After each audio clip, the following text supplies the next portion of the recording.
Hello, friends. This is Sam Cheney reporting for Weaponized News. Today is May 21st, 2025. Thank you for joining us on this Wednesday edition of Weaponized News. A lot to get to, as always, it seems, here in the Trump era. The Florida basketball team went to the White House today. The college team there to celebrate their championship. The White House, and this was, I think, about a week ago, but they've launched a new propaganda website we'll go over a little bit here. Very similar to the Drudge Report. Thought I saw a Drudge Report was going to sue them over it. I don't know. Maybe. We got that. We got the South African president went to the White House today. And Ramaphosa,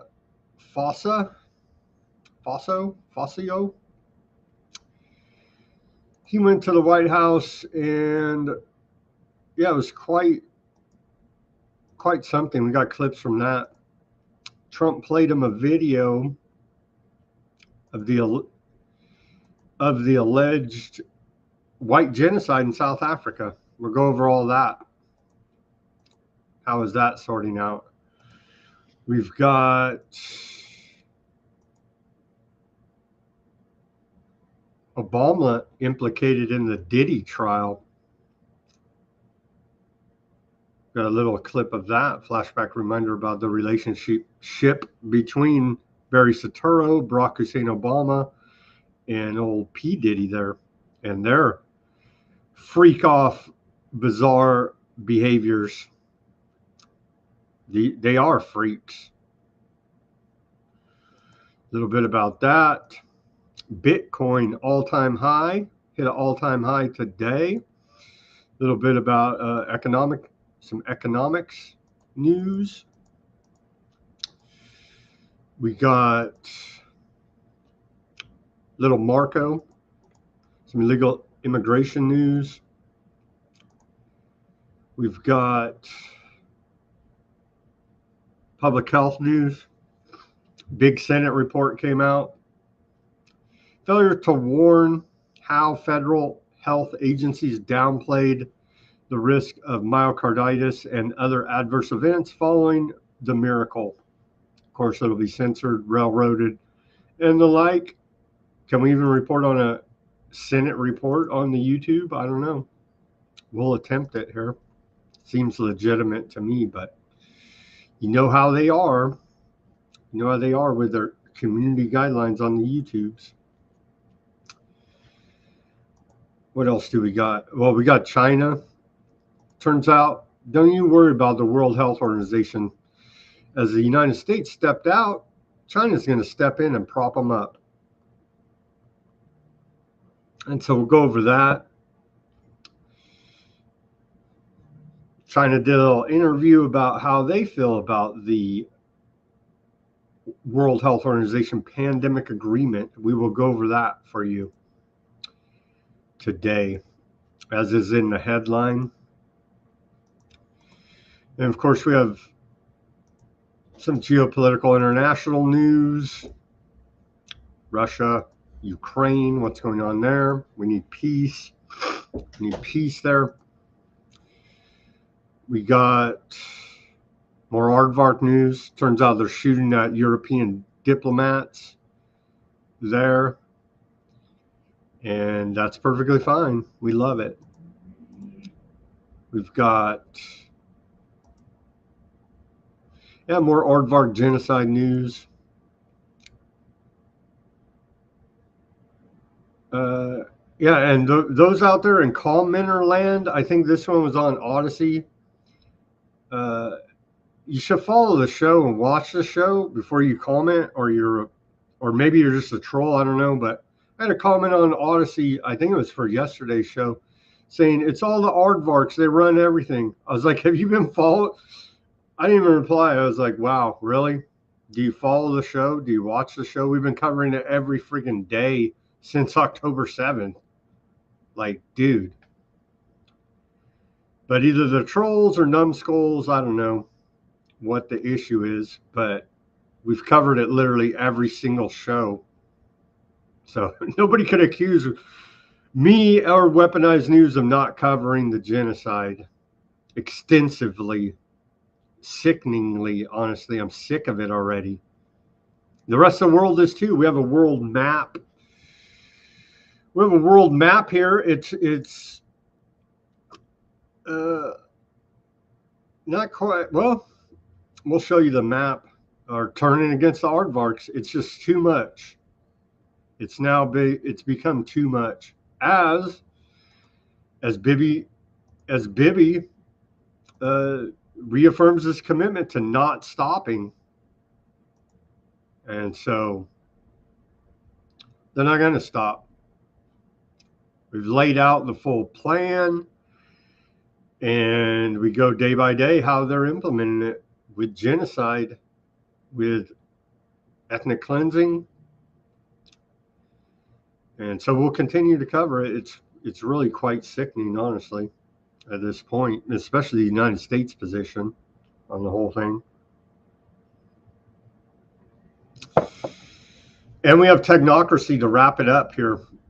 A mini documentary about Technocracy. We've been covering that extensively as well. So let me get to this day in history. On May 21st, going back to 1881, the American Red Cross was founded by Clara Barton. And we know that they use the Red Cross as a cover for a lot of intelligence operations. Keep that in mind when you see the Red Cross out there with their white flag and the Red Cross on it, that it also runs simultaneously as an intelligence operation. In 1908, the first American horror movie premiered in Chicago. It was a silent movie, Dr. Jekyll and Mr. Hyde. In 1914, Greyhound Bus Company was founded by Carl Wickman in Hibbing, Minnesota, for your travel needs. I think I have traveled on a Greyhound bus maybe once or twice in my life. It's okay, I guess. You know what I mean? It's a bus. It gets you from point A to point B. It's all right. In 1920, Mexican president at the time, Carranza, is executed by his own army generals after fleeing an armed rebellion in Mexico. So they don't let you get away with being a coward there in Mexico, fleeing a battle, the president, where they actually executed him on this day in 1920. In 1927, Charles Lindbergh became the first solo pilot to fly across the Atlantic Ocean, landing in Paris. And of course, Charles Lindbergh was a male. 5 years later, the first female achieved that same feat, Amelia Earhart, becoming the first female pilot to make a solo flight across the Atlantic. In 1945, Heinrich Himmler, famous Nazi, was captured. In 1950, Vietnamese troops of Ho Chi Minh attacked Cambodia. In 1956, U.S. explodes first airborne hydrogen bomb over Bikini Atoll. Yesterday was the first time they dropped the thermonuclear bomb there. They do enjoy blowing the hell out of Bikini Atoll for some reason. And then like 3 or 4 years later, I didn't even put it in there, but then they went back in there for more atmospheric bombings. There's something going on with Bikini Atoll that is sure pissed off the U.S. government to just literally drop every kind of bomb they have on it and above it. Something going on there. I haven't looked into it, but maybe industrious researchers out there may want to look into it. What is going on with Bikini Atoll, and why are they so pissed off about it? Are we not on Rumble? Oh, maybe we are. There we go. Chloe gave me a shout out. Thank you, Chloe. So at least I know I'm on the Rumble. Ruckus lost his password. Hopefully, let me get to the end of this. In 1961, martial law was declared in Montgomery, Alabama, over the Freedom Riders attacks by white supremacists there. In 1979, we saw the White Night riots erupt in San Francisco. Dan White, convicted of the voluntary manslaughter of San Francisco Mayor George Moscone, an openly gay counselor Harvey Milk. The conviction on a lesser charge outraged the gay community and led to the White Night riots in San Francisco on this day in 1979. Who knew? Well, now you do know. And we jumped ahead a little bit because the news section that I've found for the show is our civil liberties on this day in history. And now the federal government has violated them continually, like literally every day, probably, I don't know, last 3 days. We found some nuggets to remind everybody how criminal the government really is. So don't trust the government. This case goes back to 1940.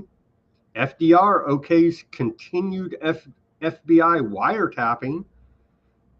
FDR on this day told Attorney General Robert Jackson to ignore a recent Supreme Court ruling on wiretapping, claiming it did not apply to national security. That's the excuse they use for everything, to violate our civil liberties. The Supreme Court in Nadrone versus the United States ruled that wiretapping was illegal under the 1934 Communications Act. FDR instructed his Attorney General on that day, represented just one of several examples in modern history when presidents claim national security exemption to existing laws. On August 24th, 1936, FDR authorized J. Edgar Hoover to resume political spying by the FBI and then to investigate subversive activities. On September 6, 1939, I'm sure we'll get to those. And yesterday, May 20th, 1954, for example, President Eisenhower's, his Attorney General, Herbert Brownell, advised the FBI on how to evade a recent Supreme Court decision on eavesdropping. In short, while many of the FBI's actions under J. Edgar Hoover were secret and unknown, many others were directly authorized or passively approved by the Attorney General or the President. The notorious COINTELPRO program, for example, which arguably involved the most abusive FBI actions, was approved by the National Security Council March 8, 1956, with both the President and Attorney General giving their silent consent. Yeah. The government's criminals, they always have been, man. So get it through your sick, thick, freaking skull out there. I know our audience does, but man, tell your friends, family, neighbors, and acquaintances, stop believing in government. It's a crime syndicate. We'll get to more of that reporting here, but it's outrageous. It really is that people would have any faith in the government. We go over the long history of violations of our constitutional rights, civil rights, natural rights, human rights. Go down the freaking list, man. And this government is a crime syndicate. They cite national security, they cite emergencies, they cite subversive activity. We're looking for spies, we're looking for underneath the desk, and we can do anything we want to you. The government's not legitimate. All right. Continuing here on this day in history, we saw in 1987 a military coup overthrow the government of Fiji. And in 2017, Barnum and Bailey Circus ends a 146-year run of entertaining America with a circus. Sad to see them go there. But now we have the entertainment of the clown world freak show called the Trump administration. That's keeping us very well entertained. All right. What segue do we have to the news? Well, let's do a very short segue via Lockheed Martin again. This is a short, but Golden Dome is America's internal matter, the Kremlin said. If the U.S. believes there is a missile threat, then of course it will develop missile defense systems. Can they stop that hypersonic missile? Was any of that real? I don't know. It kind of went away. It was a big deal when it happened. That Reznik, we did a whole documentary about it, Simon and I. So I don't know. Anyway, the Golden Dome looks like a big boondoggle to me for the military-industrial complex under the guise of national security, keeping us safe. Here's another clip from Lockheed Martin, loving it. They stand to make billions.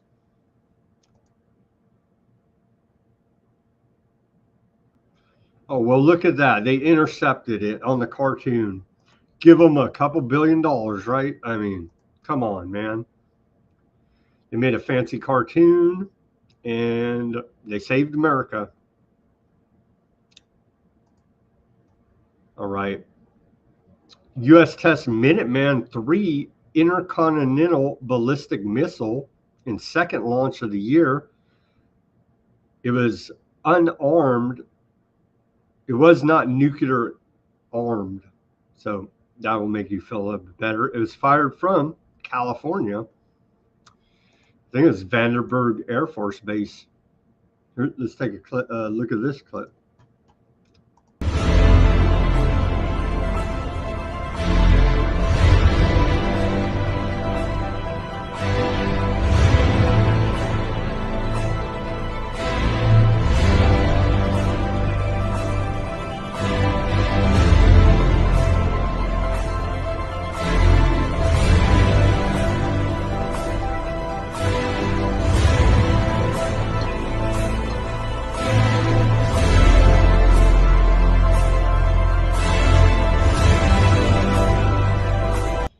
So isn't that wonderful? A couple million up in smoke, keeping us safe.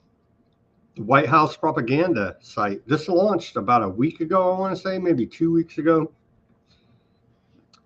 Here you go. White House propaganda website. Laid out like the Drudge Report. whitehouse.gov/wire. And you can sign up for alerts from it even. Trump confronts South African president with video of treatment of white farmers. We do have that video. We'll play it for you. But this is the official White House propaganda site. And so I guess MAGA loves it. 20 reasons why Congress must unite behind the one big beautiful bill.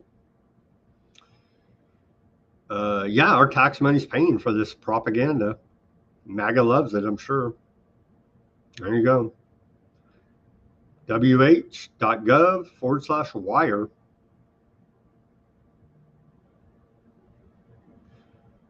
"24/7 news coverage from the White House. As if we needed any more. Here it is.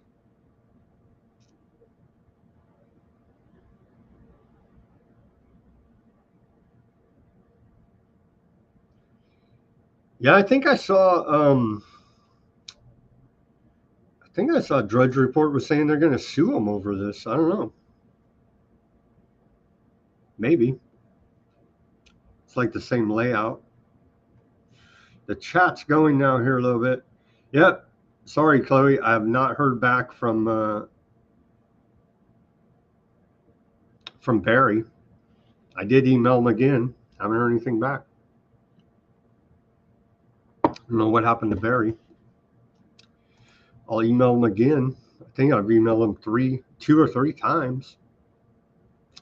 U.S. officially accepts Trump's Boeing 747 jumbo jet gift as taxpayers face $1 billion upgrade bill, according to the New York Times. Trump wants hardened Air Force One ready by year's end, but the Pentagon says 2028 more realistically. Plane needs anti-missile systems and protection from nuclear bomb blast. The very controversial gift there from Qatar.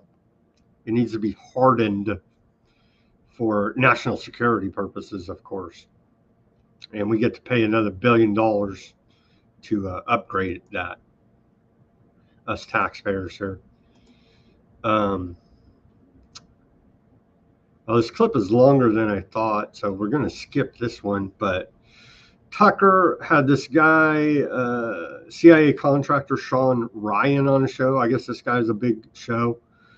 Coincidentally enough, the algorithms love that guy, right? And he says that the CIA uses podcasts to control the narrative. You don't say. It's like revelation of the method. Like they're literally mocking us, throwing it in our face. Yeah, all your favorite big guys are all freaking CIA, man. Or maybe not direct agents, but they're part of the Mockingbird media. And they're up to speed with what the people want, where the eyes and ears are going. And it's going away from television, going away from cable news, and going to podcasts. And of course, the Mockingbird media is going to be right there. How do you think these guys come out of nowhere? Tucker, for at least he's been around, right? Tucker's been around. He's established. But like this guy, Sean Ryan, he just comes out of nowhere. Oh, he all of a sudden 1 million followers, promoted all over the place. Like, really, dude? Oh, but you're legit. Okay, I trust you. It's just like, I think he even, I've watched like a couple short clips. I'm just like, whatever, dude. Thanks a lot. Does he admit? He's former CIA contractor. So he's all good now, blowing the whistle, exposing the corrupt government. Really? No, they're shaping the Mockingbird narrative through podcasts, and that's what you get. So you got to dig to find weaponized news to get true independent reporting and people telling you how it is about this crime syndicate known as government. I'm not on the government payroll, never will be. Freaking hate them, man. Hate them. Tired of the lies, the psyops, the mind control. Sick of these people, man. It's really, honestly, truly sick of them. Melania Trump, on a lighter note.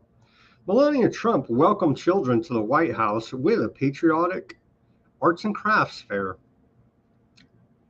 Let's take a look at this for on the annual Take Your Daughters and Sons to Work Day there at the White House.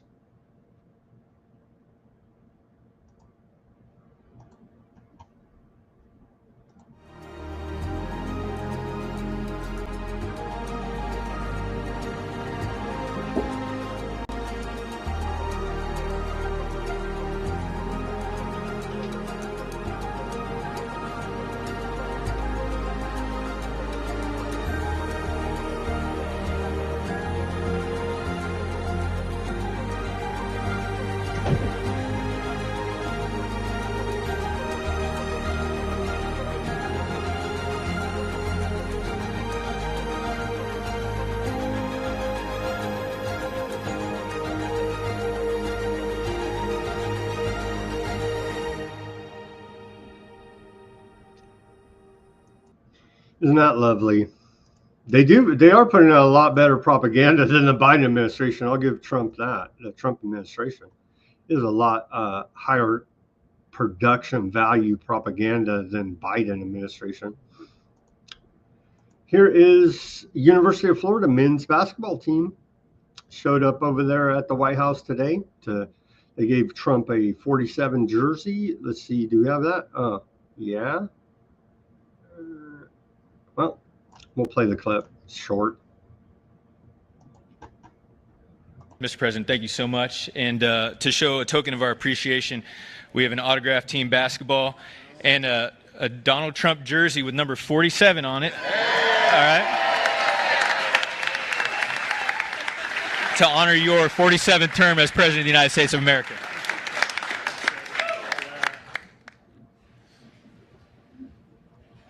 Thank you very much. That's beautiful. Yeah. Thank you. Thank you all very much. Go Gators. Yeah, we love that propaganda. MAGA's eating it up. Here's Trump about the basketball championship team at the White House.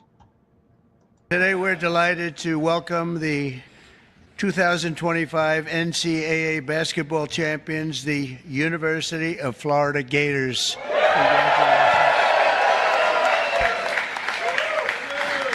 Hello, Tim. Congratulations also to a really great young head coach, Todd Golden, on the entire job he did, the season, the inspiration that he gave these players. He's unbelievable as a coach. I heard a lot of great things about him. It's wonderful. We do have one more video from this. Look at this guy. This is what's his name? Oliver Rhinox. He's the tallest college basketball player in history, 7'9". Look at this guy walk up to Trump. This guy's crazy tall, 7'9". Imagine being that tall. 7'9". And you're a beautiful looking guy. No, it's really to be that tall. I think it's great. Come on. It's good. How is he a good player? Getting there. Huh? Getting there. Boy, what a big advantage, huh? 7'9". Geez, 7'9". That guy's freaking tall, man.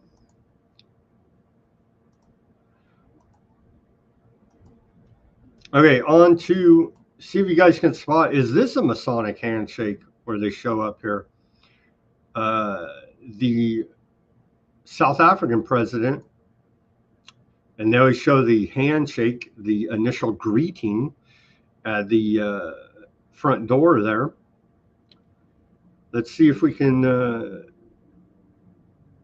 spot if they're doing a Masonic handshake or what's going on here.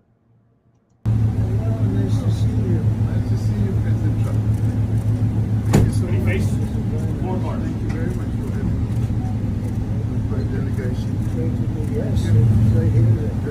President Trump, how are you feeling, sir, about your big, beautiful bill today? I don't know, man. It looked like a normal handshake to me. You know what I mean? Okay, continuing. Here's Trump. Death, death, death. Talking about, well, here's the clip. Here's a clip laying out the death, death, death. Well, look, these are articles over the last few days. Death of people. Death, death, death, horrible death. Death, I don't know. To pick anyone, white South Africans are fleeing because of the violence and racist laws. And this is all, I mean, I'll give these to you. So when you say, what would I like to do? I don't know what to do. Look at this. White South African couples say that they were attacked violently. And, President Trump, when will you go and see for yourself if it is? well, I could do that. Look, here's burial sites all over the place. These are all white farmers that are being buried. And he asks about a jet that was given. You ought to be ashamed of yourself. You know, you are so bad. You're such a bad reporter. President Trump,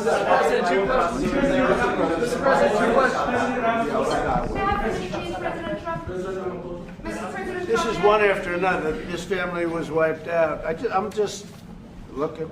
can we get a response from President Trump? What's your reaction to those videos, Mr. President? Well, I think the videos are so. No. When you look at the videos, I mean, how does it get worse? And these are people that are officials, and they're saying that kill the white farmer and take their land. That's what it is. And I have other friends in South Africa. I have people that left. One in particular that says you can't go there. He said they want to take your land, they take your land, and they kill you. It's okay, and they say it's okay to do. Now, we're going to talk about it, but this is a tremendous, look, this is a story recent. These are all people that recently got killed. Yeah. And I don't know how it can get any worse. These are and you know, the men that you saw, the people that you saw in that movie, those are officials. Those are people that were in office. They had one march, they had a dance in your parliament, whatever you In your parliament, whatever you call it. Here's Trump plays the video. Watch this. In front of the president of South Africa. Quite striking. turn the lights down, and just put this on. It's right behind you. Johan. There's nothing this parliament can do. With or without you, people are going to occupy land. We require no permission from you, from the president, from no one. We don't care. We can do whatever you want to do. Who are you to tell us whether we can occupy land or not? We are going to occupy land. South Africa, occupy land. So he's playing that video. He's playing that video. I think I got actually the video. That was a shot of them watching. Here's the video, so we don't got to watch a camera, that other angle. Here's the actual video that he played. There's nothing you can do. There's nothing this parliament can do. With or without you, people are going to occupy land. We require no permission from you, from the president, from no one. We don't care. We can do whatever you want to do. Who are you to tell us whether we can occupy land or not? We are going to occupy land. Yes. South Africa, occupy land. That's who we are. Honorable member, want to do. Speaker, you can withdraw my membership from this useless parliament. Honorable. Yes, honorable member. Must never be scared to kill. A revolution demands that at some point there must be killing, because the killing is part of a revolutionary act. Shoot to kill. Nyamaza. Kill the poor, the farmer. Kill the poor, the farmer. Brr, pa, pa, brr, pa, pa. To kill. Nyamaza. Kill the poor, the farmer. Kill the poor, the farmer. The mayor of DA in PE is a white man. So these people, when you want to hit them hard, go after a white man. They feel a terrible pain because you have touched a white man. Not because Mashaba and Soli will not be touched. They will be touched, don't worry. But we are starting with this whiteness. We are cutting the throat of whiteness. Shoot to kill. Nyamaza. Kill the poor, the farmer. Kill the poor, the farmer. Brr, pa, pa, brr, pa. Shoot to kill. Nyamaza. Kill the poor, the farmer. Kill the poor, the farmer. Brr, pa, pa, brr, pa, pa. I don't know what's going to happen in the future. I'm saying to you, we have not called for the killing of white people, at least for now. I can't guarantee the future. Yeah, but I mean, you'd understand somebody watching that, especially as it gets shared on Twitter, they freak out. It sounds like a genocidal call. Cry babies. Ulipul, sizogoshaya, uzotuchulwa. Ulipul, sizogoshaya, uzobalega tu. Sizubadula bazobaleka dula Sizubadula bazobaleka dula. We will expropriate land without compensation, whether they like it or not. If they object, they can seek refuge in America.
That's a video Trump played with that dude, the president, sitting right there. Pretty bold, I would say. Imagine if they did this for Aardvarks with Bibi sitting there and showed, I don't want any of these people to be killing each other. Stop killing each other. Stop killing the whites. Stop killing the blacks.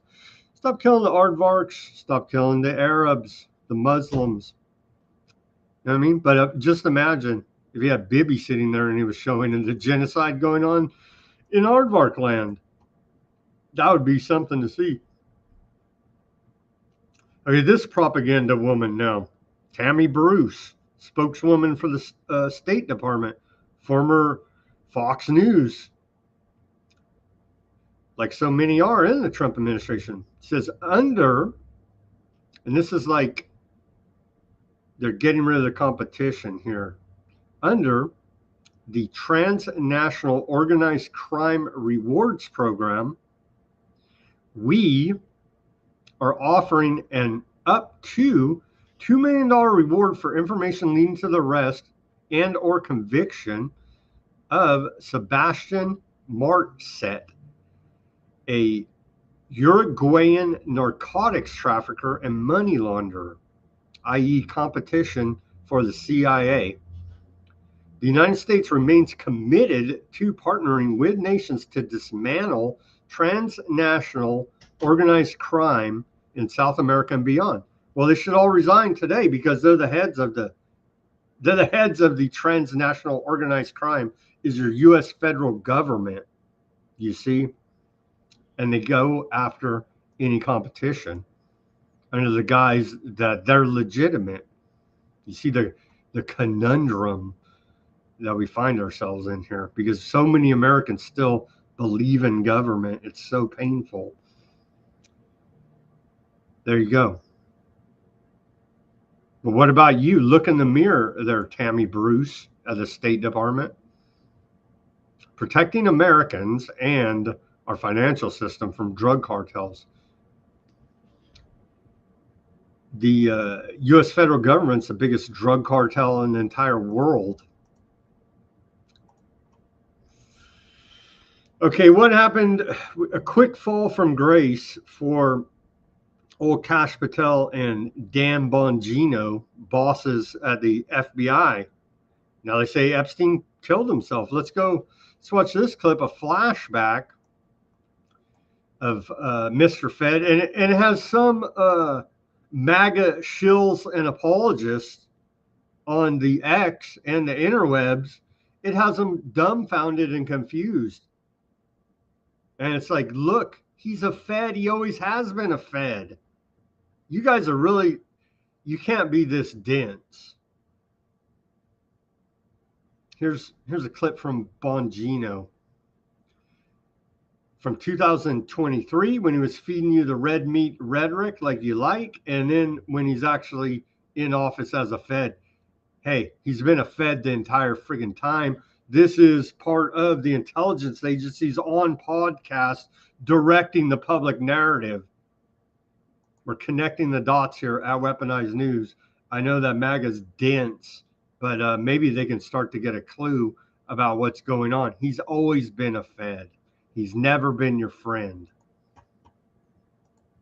Listen, that Jeffrey Epstein story is a big deal.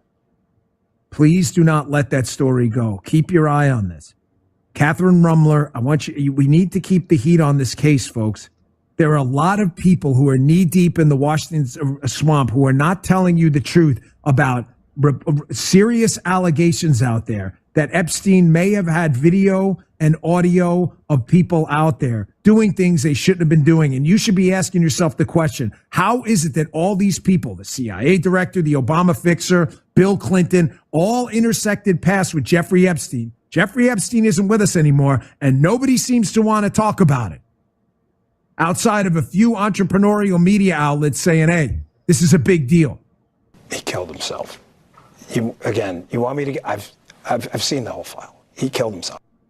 There you go. He's always been a Fed running disinformation campaign for right-wing MAGA. You get it now? Maybe someday they'll get it. I don't know. And then here, of course, is Jones Plantation mocking the whole thing because they've been calling it out from the beginning. And we interviewed Legal Man, who's in this clip, twice on Weaponized News.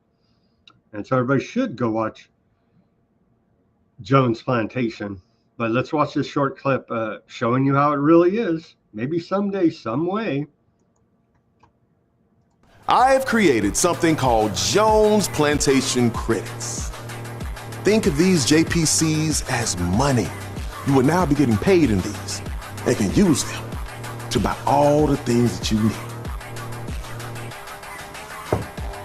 So, we're gonna be there banking now, huh? They're still working the same long, hard hours they were before. But now, for these Jones Plantation Credits, just fancy paper. Ain't even fit to wipe your ass with. We're gonna keep them up to their ears in debt. Oh, that's fantastic. The United States can pay any debt because we can always print money. As a central bank, we have the ability to create money digitally. I do believe I like this plan once. Can we put my face on them? That's Legal Man. Great acting right there. Okay, what's going on in the Diddy trial? We don't cover that much celebrity stuff here at Weaponized News because I'm like, whatever. It's covered plenty out there. But I saw this clip. Obama named in Diddy trial. Barack Hussein Obama, Barry Soetoro, two-term president. Some say three-term president of America here. Combs insisted on popping Obama-shaped ecstasies at freak-offs with A-lister buddies. Ex-aide testifies at his trial. From Bill Clinton in the blue dress at Epstein's to Diddy getting high on Obama sex trafficking U.S. president's connection is all red flags. And then here's an old clip of Diddy and Barry. When you want to be the president of the United States, you call your man, call MTV. We're going to give you a platform. We're going to give you a way to speak because you on to something, kid. Well, you on to something. You making sense to me. You got me. I am franchised. I'm not disenfranchised no more. And we're going to keep it nonpartisan, but we got to applaud when somebody's making sense. We've been all around, all over, speaking to politicians, and this is what we call real talk. This is what Pete. Now y'all understand why we vote. We're going to edit everybody else ass out and just run his. Yeah, I appreciate y'all. Thank you. And I just want to say how much I appreciate Puff Daddy. Barry appreciates him. I see in the chat there calls for Ruckus. Yeah, Ruckus is disappointed in Weaponized News. He's like working a job that actually pays him and doesn't come on here for free. And so we're very disappointed, Ruckus. No, honestly, I truly do understand. And I would work the job that pays me rather than come on Weaponized News. You know what I'm saying? But we look forward to having Ruckus on. Well, we'll put up, since he's publicly posting this, he says, yes, I've finished a major work project, stayed up all night till 10 a.m. just trying to recover from that and finish this thing ASAP. Well, get it done, Ruckus, and get paid. And thankfully you have some work. So maybe you can move up from top ramen to, I don't know, beans, maybe buy a tortilla. Oh no, Trump put that tariffs on, so we can't even get tortillas. I don't know. Hopefully you can eat a good dinner though. Okay, on to the economy. And I don't believe this, but this is the propaganda coming from the government. The one big beautiful bill, here it is. And then will anybody follow up on this? Will anybody follow up on this? 4.2 million new jobs for Americans. 6,100 to 11,600 increase in worker wages. 100+ billion in new investments. That's the Council of Economic Advisors coming out of your federal government. I'm calling BS, man. I'm calling BS. But this is what Trump's selling. Bitcoin hit all-time highs. Bitcoin jumps to new all-time highs, surpassing the prior record from January. Let me just look up. Let me look up right now and give you the real-time price and see how it's doing. Of course, this was earlier today. It hit the all-time high. Let me just take a look. Wow. Yeah, it's still up. As of right now, 5:48 Pacific time, Bitcoin's at $109,712 for one Bitcoin. So it's Bitcoin is pumping away, as they say there. Stock market, and this is nothing, as Thomas went over yesterday, we're in for, the stock market's in a major bubble and due for a major correction, i.e. crash, bubble popping. Dow slides more than 800 points as spiking treasury yields and deficit fears spur sell-off. Well, 800 points is really just, at this point, it's kind of a lot, but I mean, it's like, regular volatility under Trump at this point. But we're looking for a lot bigger sell-off than this. Because as Thomas went over in depth yesterday, it's overdue and all the big players are out and we're just waiting for the right trigger. Well, they say black swan event, they call it, right? And it will really just be the market correcting back to historical averages, as Thomas covered yesterday. So 800 is kind of big, but not in the Trump era. You see, if we put it in context here.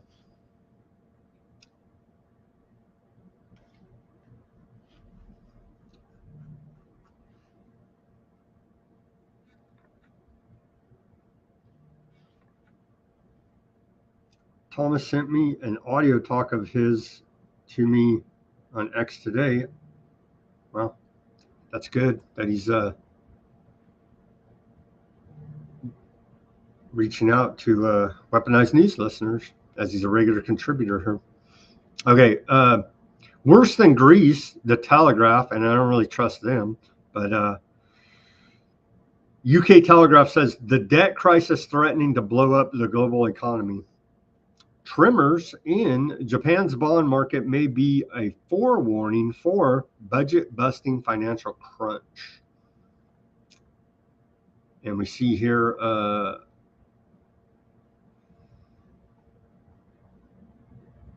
Japan's they're in bad shape. I think last time I checked, they're the biggest holder of U.S. Treasuries. Them and then China, maybe the Federal Reserve now with a quantitative easing program going on. Okay, so what's China doing? We're going to get to China essentially bailing out the World Health Organization, but what is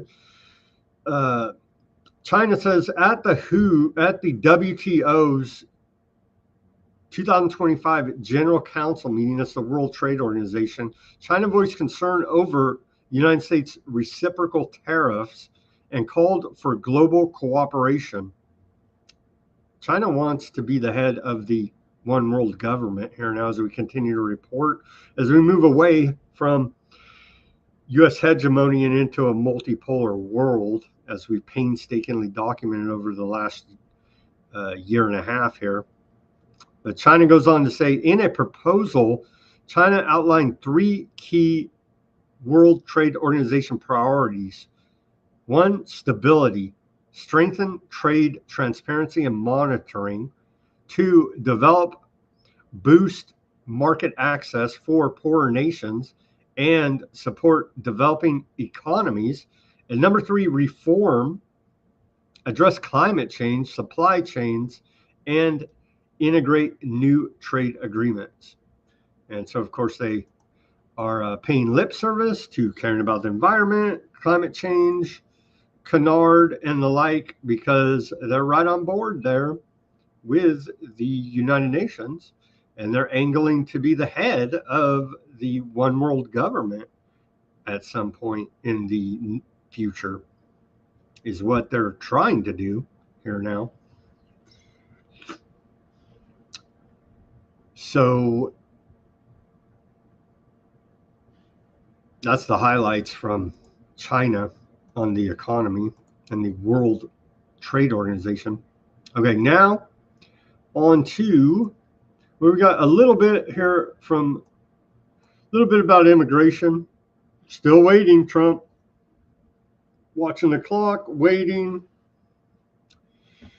for that mass immigration or mass deportations that were promised, that you campaigned on. Promises made, promises kept. Not quite. We're still waiting. Here's little Marco, Secretary of State. The only people who benefit from mass migration are the traffickers. I think there's other agendas at play here as well. In many cases, some of these programs in the past were about, frankly, accelerating migration, helping people along the migratory path as they came towards the United States. And we want to prevent mass migration because mass migration lends itself to human trafficking.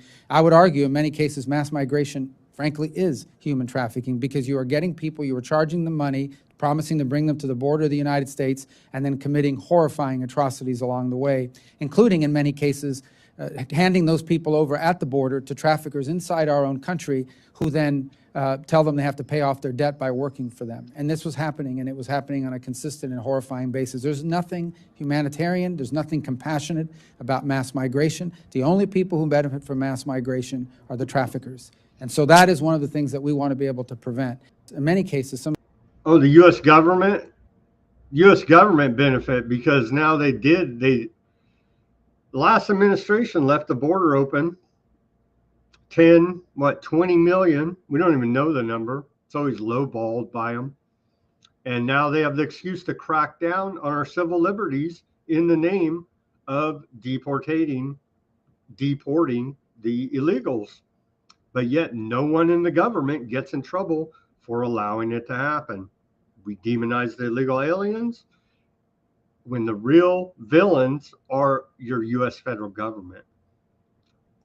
And you guys, I see you guys bantering about the crypto in the old chat there. That reminds me,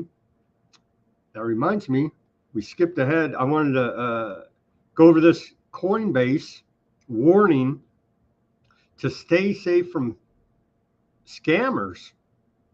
And so Coinbase was recently under attack, hacked potentially, and they're sending out all these scam texts, emails, and the like.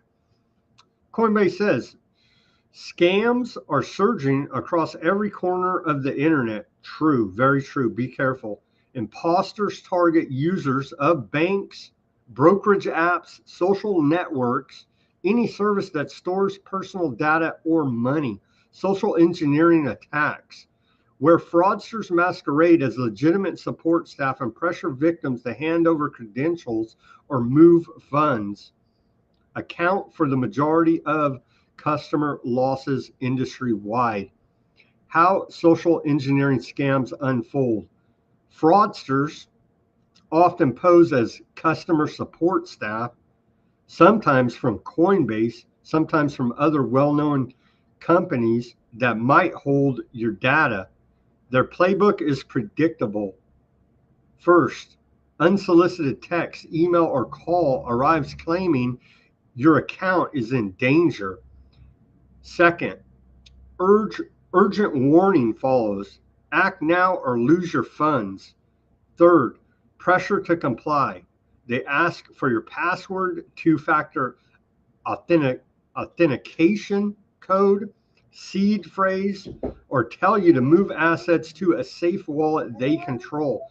The fact of the matter is, Coinbase will never contact you first for passwords or codes or requests that you transfer your assets immediately for security reasons. We provide advice. We provide advance notice for any product migrations, excuse me. How to keep your identity and funds safe. Secure your account. If you haven't already, make sure your account is secure and up to date by enabling two-factor authentication for logins. Hardware keys are two-factor method of authentication. Educate yourself about scams. That's why we're doing this public service announcement about the scams to let you guys know if you didn't already. And some are quite intriguing. I've got some I'm like, I think I'll pass. And they do the same thing with the IRS too. They're like, when back around tax time, right? April 15th, they were texting people, calling, and I even had people ask me, hey, is this legit? I was like, no, the IRS will only ever contact you through paper mail. Okay. They will never call you. They will never text you. They will never email you. It's a scam. They will only do business through the mail, old school style, paper mail. And so that's a different topic, but same scammer type of idea here. Anyway, number 2, educate yourself about scams. We talked about that. Learn common tactics scammers use to get access to your sensitive information so that you can avoid them when you encounter one. You got CX support scams, romance scams. That's a big one. Pig butchering scams, elderly scams, job scams. When in doubt, ask for help.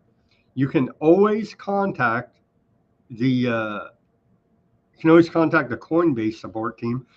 They're talking about theirs, but it's not just Coinbase, it's everywhere here now.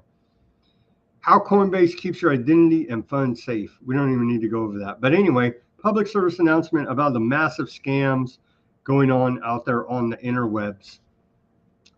And there's a lot of them. I get them like every day.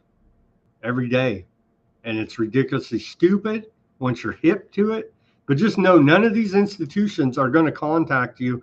They already have your freaking password. You know what I'm saying? It's stupid. And the government's never going to call you.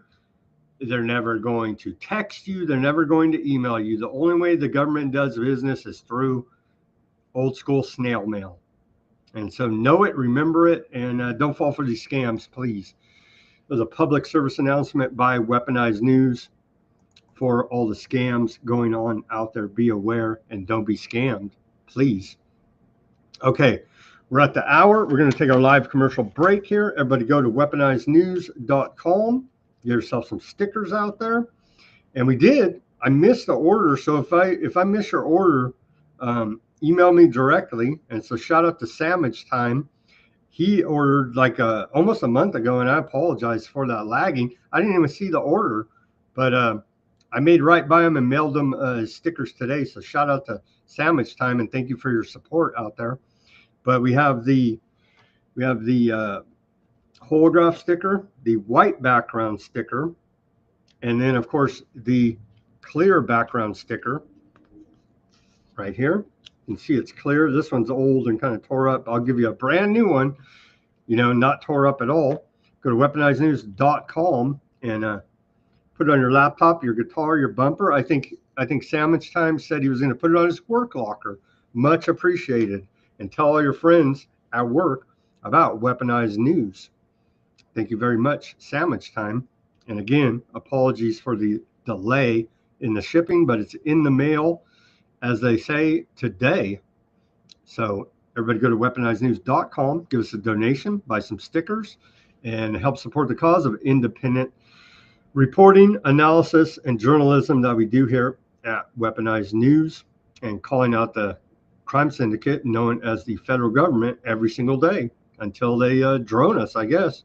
What the hell are we even here for if we're going to go along with the charade? Well, we're not going along with it at Weaponized News. All right. Here's a word from our sponsor, Abba Zaba Enterprises, and then we'll get back to, I think we have one more report on immigration, then we'll get to, I think, public health after that. Running a small business feeling overwhelmed by numbers and paperwork? Abba Zaba Enterprises has your back. Our expert business solutions include accounting, QuickBooks support, payroll, taxes, and top-notch consulting. Let us handle the details so you can focus on growing your business. Business Solutions Accounting, QuickBooks, Consulting, Payroll, Taxes. Call 559-577-9250. Call Abba Zaba Enterprises today at 559-577-9250. And we're back. Welcome back to the second half of Weaponized News on this Wednesday, May 21st. Thank you for joining us out there on the interwebs. So the White House is, I guess, allegedly they're getting hardcore criminals. We need mass deportations of all of them, but they're getting the most violent illegal aliens. The propaganda coming out of the White House tells us. Here's a few, and we're getting this trickle of sexually assaulted, mentally and physically incapable victim. Pretty low life act there, right? Murder, battery, larceny, and cocaine trafficking. Does he work for the CIA? Maybe. First degree murder and robbery, second degree murder. And so these are all the guys that they've arrested and allegedly deported recently in the last, but see, these are like replays. This is, I think we covered this already. Lascivious acts with a child under 12, homicide, robbery, kidnapping, first degree murder. Yeah, they're all bad guys, bad crimes. But that's like the tip, the tiny little tip of the iceberg of all these illegals in this country here now. Okay, on to public health. It's been revealed through an investigation by the Justice Department, United Health, everybody's favorite health insurer in America, secretly paid nursing homes to reduce hospital transfers. Oh, I'm sorry, this is through a Guardian investigation.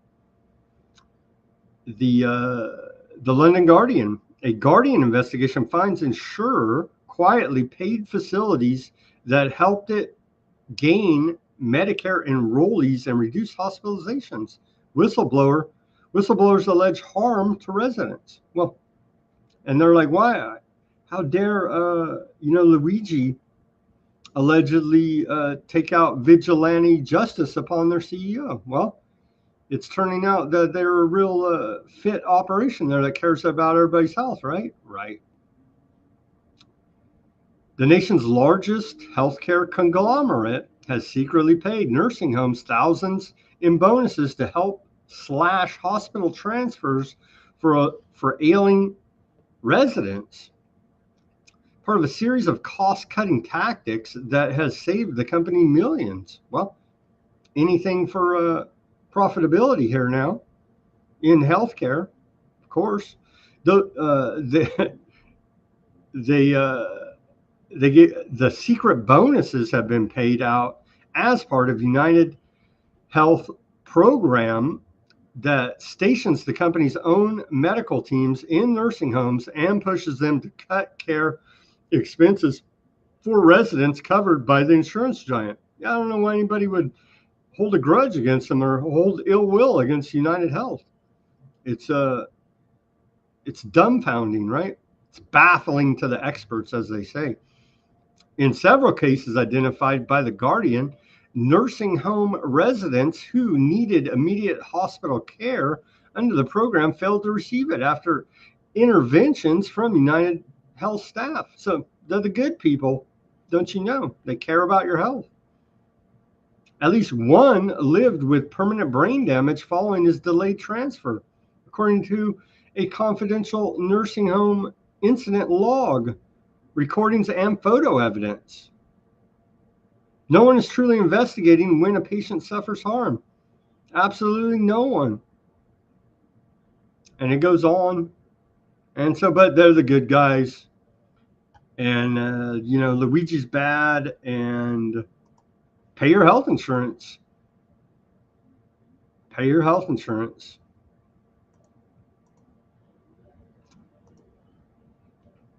Here's Bobby Kennedy at HHS. Hey, I'm Robert F. Kennedy Jr., your HHS secretary, and today I had one of the most exciting meetings that I've had since taking office in this building. It was a meeting with about a dozen CEOs of health tech companies who are entrepreneurs who have a vision of transforming and disrupting American healthcare and turning our country from a sick care system into a healthcare system. We heard from companies that operate healthcare apps that summarize your medical records on your telephone and give you real-time health data on what you eat, how you feel, how you're sleeping. We heard from companies that create wearables that can tell you your blood pressure, whether you have atrial fibrillations. All of these things provide the kind of transparency and the capacity for Americans to take control of their own health care. We're determined here at HHS to sweep away the regulatory barriers and allow these companies to function and flourish in the marketplace and do well for themselves by making the rest of us healthy and making America healthy again. Bringing in the technocracy there, so that's healthy for us. Hey, Nexus, thank you for joining the stream here. And then Denver said, what did he say? He said, did the Guardian mention how healthcare has been privatized, how United Health has been privatizing British NHS for years. I don't know. Let's see. No, this was just about an investigation into U.S. nursing homes. They didn't mention UK. Okay, continuing here.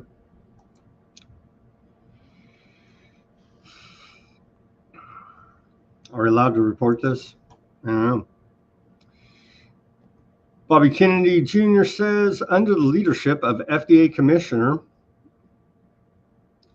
Make Ari and this dirtbag, Prasad,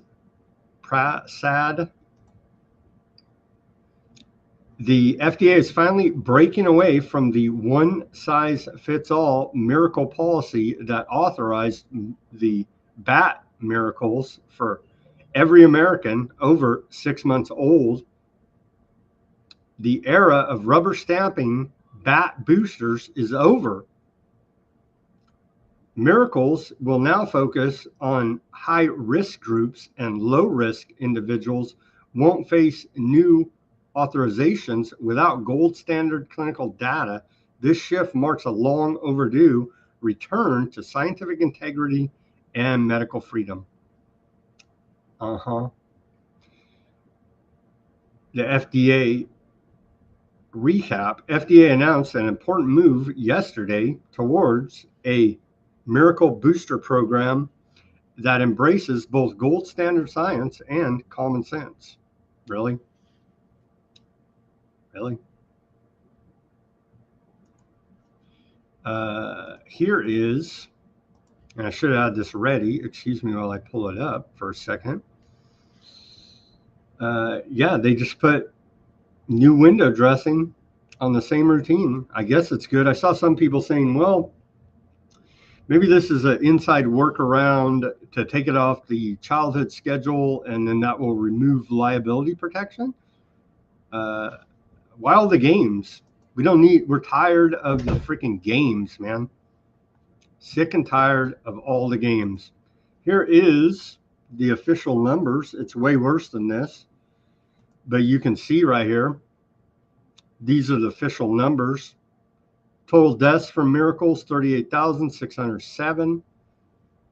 Total adverse events from the miracle, 1,663,348. The worst miracle in all of health history here, but yet, don't you worry, most vulnerable, you're still going to have access to yours and have it rammed down your throat.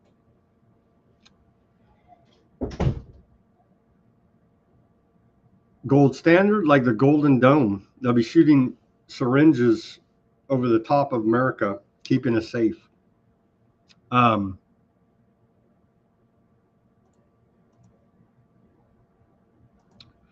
Old Andrew Cuomo, how this guy's he's running for mayor in New York. Cuomo calls it baloney on claims that he covered up nursing home deaths during the medical intervention period. Let's watch this short clip.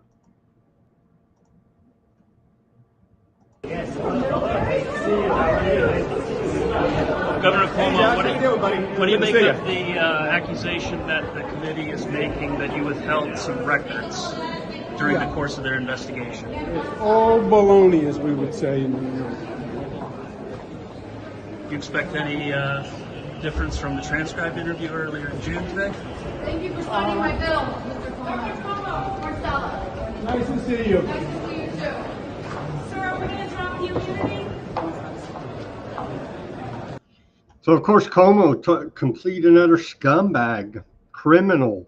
Like, why do people support these politicians? It's like dumbfounding to me at this point. Who's voting for this freaking guy?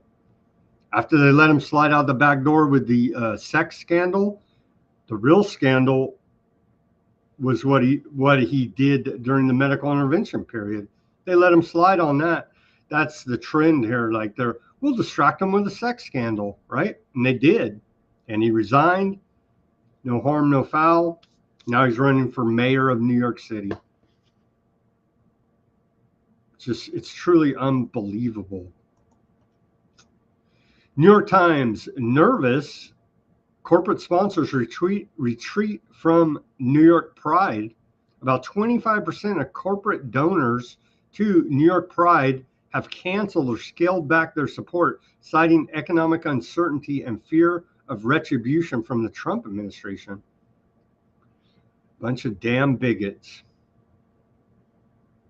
I was looking forward to next month getting the rainbows shoved down my throat. You know what I mean? We're supporting it every day here at Weaponized News. See that?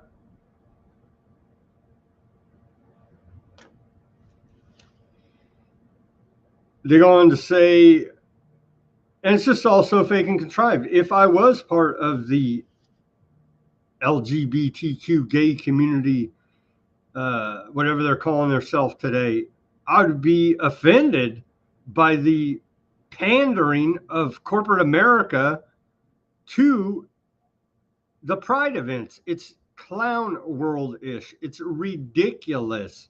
They don't give a damn about your gay pride. And they're pandering to you to sell you freaking rainbow merchandise. And as soon as June 30th hits, they cut it all off. It's absurd. Okay? So have some damn integrity and pride in yourselves, LGBTQ community, and tell these corporate hacks to F off. It's absurd.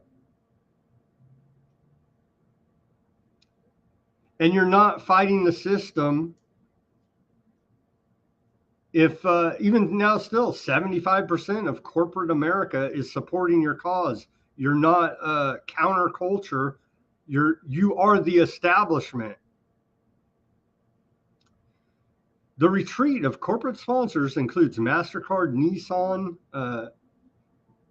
Gardier, I don't even know who that is, follows years of wavering support from companies for LGBTQ causes. They don't give a damn about you like they don't give a damn about any of the rest of us. It's left heritage of pride facing an unexpected shortfall of an estimated $350,000. Well, scale back your degeneracy in the streets. I know it's a lot to suck up, but man. And let's go on feigning how horrible it is.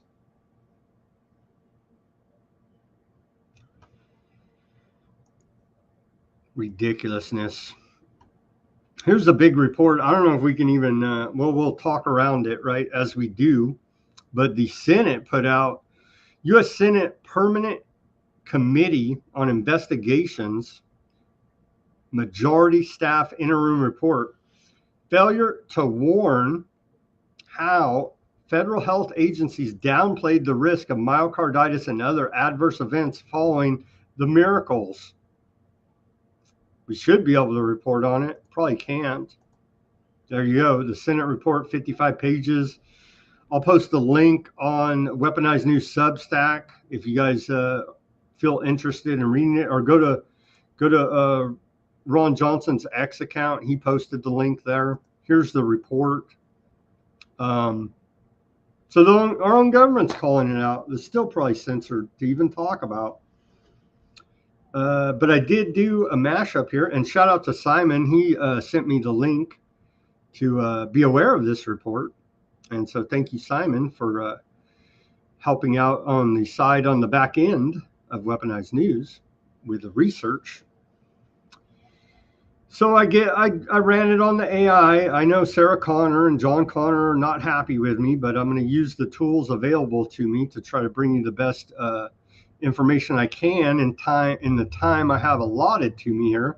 So I ran it through Gronk AI and said, give me a summary and analysis of this report. And it goes like this. The report and interim majority staff report is based on over 2,400 pages of documents obtained through a subpoena to the Department of Health and Human Services in late January 2025, following 70 plus ignored oversight letters from Senator Ron Johnson. It's fine, right? They just ignore the Senate. The key points here now are awareness of risks. U.S. health officials were aware of myocarditis risk as early as late February 2021, when the Aardvark Ministry of Health notified the CDC of large reports of myocarditis, particularly in young people, following the administration of the Pfizer miracle. Delayed public warnings. Despite this, public warnings were delayed until May 28, 2021. So what is that? They knew in late February. So what is that? March, April, May, 3 months. 3 months they knew about this and delayed warning the public. Then the CDC posted clinical considerations online rather than issuing a formal health alert notice, which was considered but rejected by CDC clinical considerations. Downplaying risks. Internal discussions in mid-April of 2021 based on the Department of Defense and Aardvark data showed awareness of safety signals, yet officials downplayed the risks, with FDA Commissioner Janet Woodcock opposing a hand issuance That's the Health Alert Network notice. In late May of 2021, transparency issues. The Biden administration withheld critical information, heavily redacting FOIA documents. Unredacted records reveal the CDC informed Pfizer and Moderna employees before the public, as seen in May 27, 2021 emails. And still no one gets in trouble.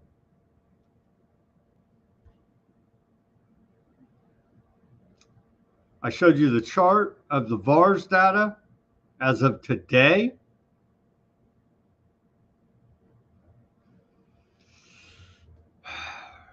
They're continuing to try to rebuild public trust, they say. But no one gets in trouble. And so we can't trust you because you don't hold those parties in power accountable and responsible for the wrongdoings that were just laid out there, amongst many other wrongdoings. But this is according to the official Senate report here now. But no one gets in trouble. What else about it? That's about it. The summary of it. You know what I mean? So we could thank the McCullough Foundation for being front and center about the myocarditis issue. We had their administrator on last week. That was a very good show, laying out a lot of this, but and they're leading the charge on it, exposing the myocarditis amongst other very serious issues. And so it's all right there, but still no one gets in trouble. So we cannot trust the government. They're proving it, right? And we're going to try to lay off blame on the Biden administration. No, it's the government. Continuing here. It makes me mad, man. It makes me angry. I'm going to try not to get angry here. Dems don't get in trouble, only Republicans do. Well, put some Republicans in and get them in trouble. Somebody in the government needs to get in trouble for all this wrongdoings, man. Tyranny in Germany. We did not see this coming out of Germany now. Allegedly reformed Nazi country, right? 14-year-old arrested as Germany starts cracking down on right-wing youngsters. Following mass searches, 5 teens detained for belonging to a right-wing terror cell, accused of planning attacks on refugees in Germany. 14-year-old there. Those damn right-wing terror cells in Germany. Crazy. Almost like they have a history of being tyrannical there in Germany, the government. Here's a nice little colorful clip from China. When the night market comes alive in China, it's a feast beyond flavors. It's the energy, the warmth, and the vibrant street life. This is very colorful. Short clip here from Chinese market where here, take a look at this.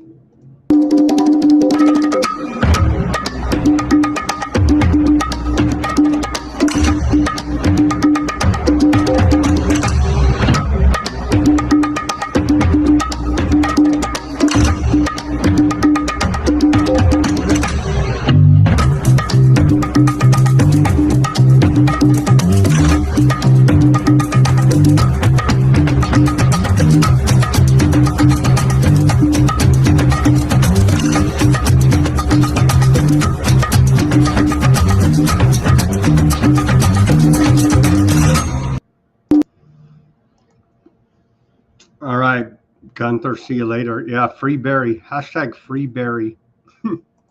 Have a good night, man. Okay, the U.S. needs to give up developing and deploying global anti-missile systems. This is China's response to Trump's announcement of the Golden Dome missile interceptor system yesterday. New details of his plan to build the Golden Dome missile shield over the United States. He disclosed $25 billion in additional funding for the plan, and said it should be operational in about 3 years. He also said it would deploy cutting-edge technologies across the land, sea and space. What's China's comment on this development with the Golden Dome missile shield? 所谓的金色穹顶计划旨在构建不受任何约束的全球性、多层次、多领域导弹防御系统。该计划公然提出大幅增加外空作战手段，包括研发、部署轨道拦截系统，具有浓厚的进攻性色彩，违反外空条约倡导的和平利用原则，将加剧外空战场化和军备竞赛风险，动摇国际安全与军控体系。美国奉行本国优先，执迷于谋求自身绝对安全，违反各国安全不受减损的原则，损害全球的战略平衡与稳定。中方对此严重关切。我们敦促美方尽早放弃发展和部署全球反导系统，以实际行动增进大国战略互信，维护全球战略稳定。So that's China's response to the global dome. Russia was like, whatever, dude. It's an internal matter for the United States to deal with. I know everybody was concerned and shook up about Trump withdrawing from the World Health Organization, as I was. But turns out we have nothing to worry about because China is going to step in and donate $500 million to the World Health Organization over the next 5 years, filling in the gap of the United States withdrawal. And so the thumbnail of the show here, the saviors of the world, Xi Jinping and Tedros, keeping us safe from bats all around the world. And so again, it was a long, drawn-out process, very strenuous and exhausting.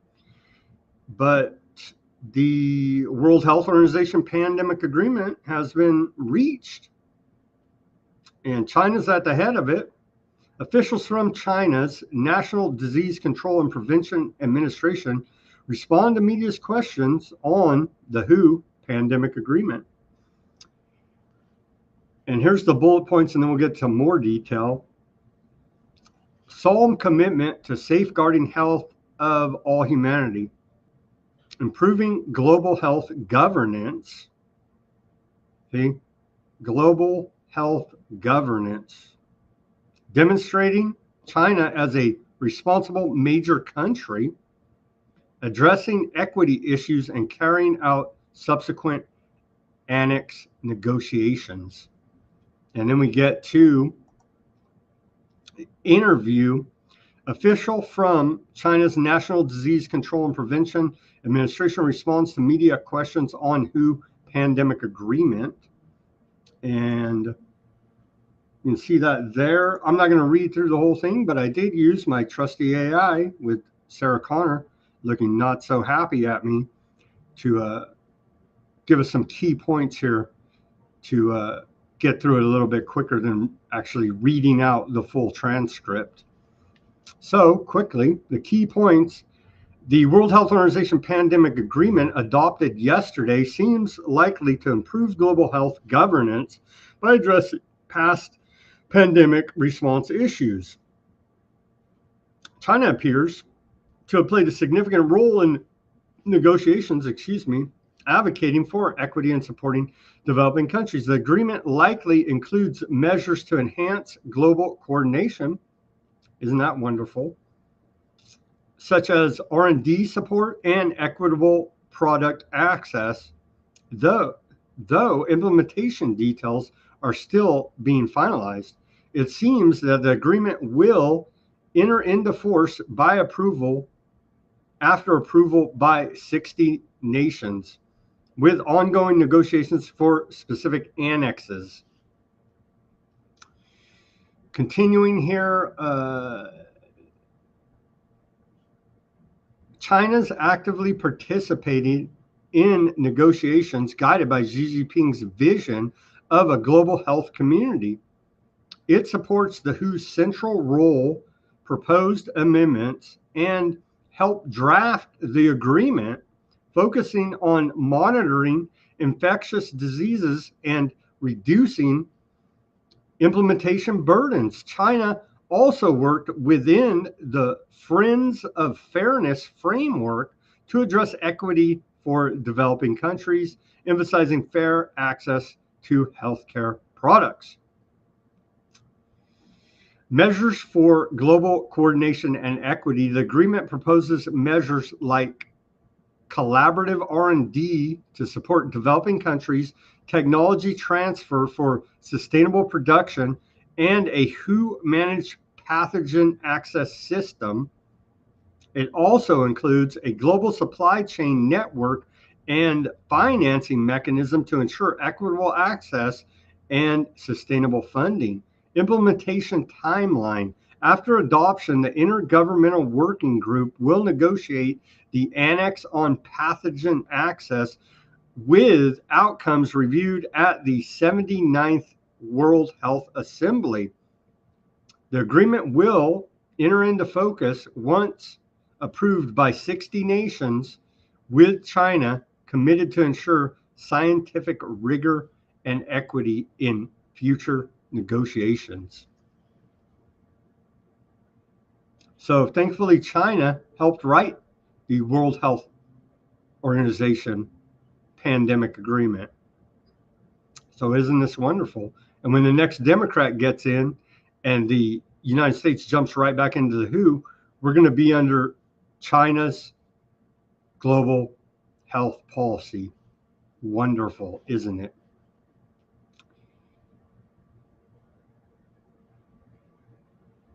That's pretty much it. I think we hit the highlights there. So something to look forward to. Vote Democrat next election so we can be underneath China's public health policy. Secretary of State Marco Rubio refuses to call Vladimir Putin a war criminal. Well, the Senate are numbskulls, and you're trying to negotiate a peace deal.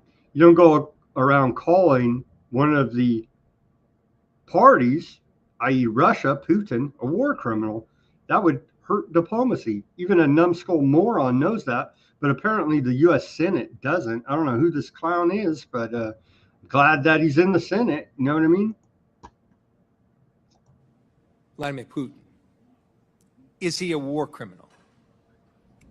Well, I think you can look at instances that have happened there and certainly characterize them as war crimes, but our intent is to end the war. Is he a war criminal? We can't end the war without talking to Mr. Putin. That's pretty simple. Is he a war criminal? Well, that's this man we're negotiating with, Vladimir Putin. Is he a war criminal? That's not tough.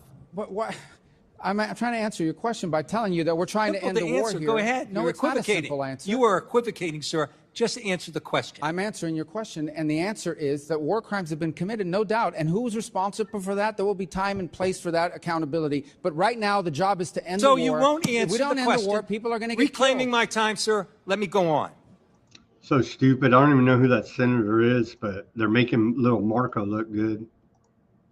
I don't know where Karen is either. Maybe they're hanging out with Karen and Barry are hanging out. I don't know. We're missing them, though, here in the chat. Or maybe they have a life outside of the interwebs and weaponized news. God forbid, I know.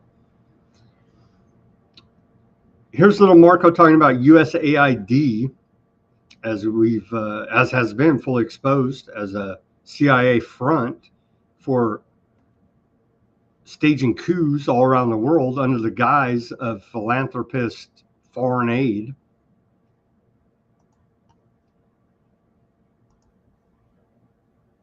At USAID, 12 cents of every dollar was reaching the recipient. That means that in order for us to get, aid to somebody, we had to spend all this other money supporting this foreign aid industrial complex. We're going to find more efficient ways to deliver aid to people directly, and it's going to be directed by our regional bureaus, and it's going to sponsor programs that make a difference, and it's going to be part of a holistic... That's right. We're using AI-powered Palantir softwares now to stage coups. Yeah, was that Senator an aardvark? Very possibly. How obtuse could you possibly be? But yet, there he is in the Senate. I don't even know who it was. Clown World. Here's another Clown World member, Congressman Ted Lieu out of Southern California, good buddies with old Ed Buck there, convicted of torturing and murdering black prostitute, and a big-time Democrat funder, and big good buddies with Ted Lieu and Pencil Neck Schiff and the rest of these clowns. Here's Ted Lieu now, another obtuse loser. You would agree with your prior statement, right, that Putin's Russia is a threat to global stability? I would agree that in my role as Secretary of State, my job is to bring Russia to the table to end the war. And that's what we're trying to do right now. We're trying to end a war so that more people don't die. Thank you. And trying to end the war, I simply note that Putin on Palm Sunday launched a barrage of missiles, killed a bunch of civilians. Right before his conversation with Trump recently, he launched a bunch of missiles, killed a bunch of civilians. So clearly, Putin is giving the middle finger to you and to the president. I urge you to defeat Putin on the battlefield. That's the only way to get him to the negotiating table. I yield back. What a freaking clown. This guy wants us to be in a full-on, full-scale war with Russia.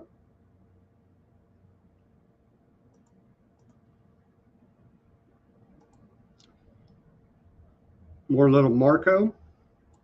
Short clip here. Our goal is to end this war so more people don't die. And by the way, we want all those kids returned back to their homes that were kidnapped from their parents. We just want people to stop dying. Every day this war goes on, people die, things are destroyed, and lives are ruined. And we want it to stop. I can't disagree. I'm on board with that sentiment from Secretary of State Marco, little Marco. And what's Russia's reply to all this? Here's Lavrov, foreign minister of Russia. Поэтому сейчас, когда нам говорят, вот давайте перемирие, а там посмотрим. Нет, ребята, мы уже были в этих историях, мы так больше не хотим, и Макроны, Стармеры, фон дер Ляйены и прочие деятели Европы, которые сейчас истерично требуют от Соединенных Штатов присоединиться к антироссийским действиям и нарастить количество санкций, это просто их выдает с головы. Поэтому... Continuing here. More little Marco. He's having the good America First rhetoric. I'll give him that.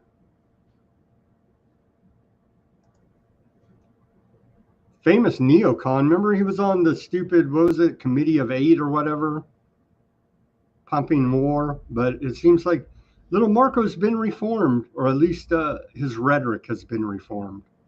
Our foreign policy has to once again return to the national interests. That's what it needs to be built on. We need to define what the national interest is. What is good for America? That doesn't mean we don't care about the world. That doesn't mean we don't care about great causes on this planet.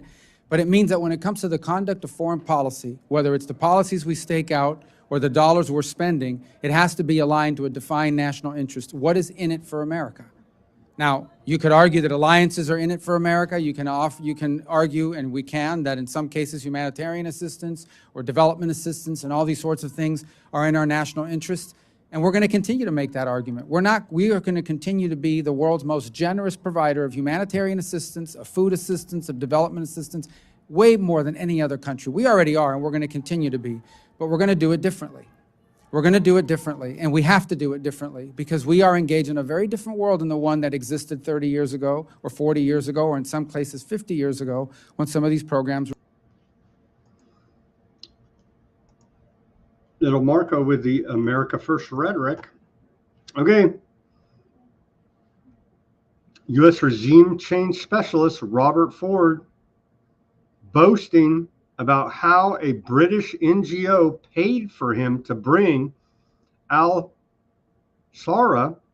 out of the terrorist underworld and into regular politics before his march on Damascus. Who's been telling you here at Weaponized News that this guy's a Western intelligence agent without even knowing any of this because it's so painfully obvious? Let's watch this clip. Now confirming what I've been saying about the reform radical jihadist president of Syria, who's now a good-looking, young, upstanding young man, according to Trump. Turns out, yeah, he's Western intelligence agent. Shocking, I know. Starting in 2023, a British non-government organization which specializes in conflict resolution invited me to help them bring this guy out of the terrorist world and into regular politics. And at first, I have to tell you, I was very leery of going. I sort of had images of me in an orange jumpsuit with a knife to my throat. But after talking to several people who had gone in, and one of whom had met him, I decided to take the chance. And so the first time I met him, this guy's name is nom de guerre, was Abdulkader Jolani, but his actual name is Ahmed Shara, which he only revealed to the world after he captured Damascus in the Blitzkrieg of December 2024, about 5 months ago. First time I met him, I sat down next to him, and I'm literally as close as I am to Roy, and I said, this is all in Arabic, I said, never in a million years could I imagine that I would be sitting next to you. Long beard, thin fatigues. And he looked at me, he speaks very softly, and he said, Wallah ana, me neither. And we went on and actually had a pretty civil conversation. I share this because he said something which really piqued my interest. He never apologized for the terrorist attacks in Iraq or in Syria, although there were many fewer in Syria. Never apologized. But he also said, you know, now I am governing an opposition-held area of northwest Syria, and I am learning that the tactics and the principles that I was following in Iraq do not apply when you actually have to govern 4 million people. And they had 2 million residents of that area of Syria, and then another 2 million refugees who had come there from other parts of Syria. So they had a population of 4 million. He said, I am learning that to govern, you have to make compromises. I was very struck by that. So that was in March 2023, just over 2 years ago. We went back a second time in. So there you go, confirmation that he's a Western intelligence asset. Rubio backs swift Syria sanctions relief here now for said Western intelligence asset. I wonder why, Rubio. That sounds like a crazy thing to begin with. We can't afford it in the 21st century. We have to be able to move very quickly. And a case in point is what happened last week. Syria, under a new authority, granted people with some checkered background, is on the verge of collapse potentially. And if it collapses, it will devolve into civil war. And civil war will mean that it will become a playground for ISIS and other jihadists, not to mention Iranian influence coming back in. So there's no guarantee that by outreach and working with the transitional authority in Syria, things are going to work out. It may work out, it may not work out. But if we don't reach out and try, it's guaranteed to not work out. And so we had to move very quickly to action that. If we had not done sanctions relief last week, and now the EU has followed suit, then our partners in the region could not have provided donor dollars so that that transitional authority could try to stabilize its governance of the country. That place could have collapsed within weeks and become an ISIS playground once again. There is no way that a traditional system could have delivered on that. It would have gone to the interagency. It would have gone to 6 to 9 months of debate. Any individual could have held it up with an information hold, and we never would have acted. We can't afford it. The world.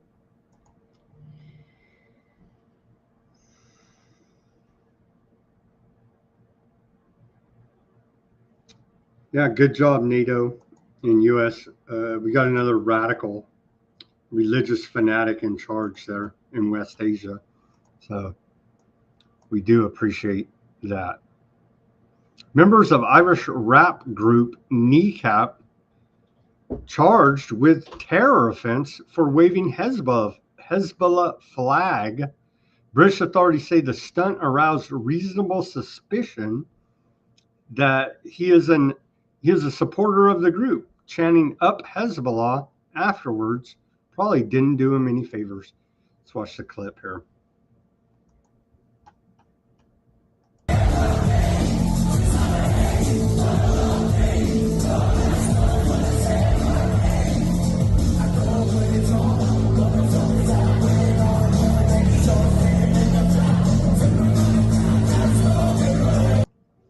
Remember, these are the same guys at Coachella that put the big F Aardvarks on their big screen at their performance there. Okay, here's surprisingly, the BBC is pushing back against Aardvark UN Ambassador Danny Dannon. Freaking hate this guy, man. Let's watch this clip. There is a attitude shift now here from the West, at least UK, France, or at least they're putting on the show, and Canada, right? We'll get to the map after this of the, where is the map? I had a lot of clips. Where the heck did the map go? Here's the map. Well, we'll get to the map about who supports the Aardvarks as of late. But surprising pushback from the BBC here on this.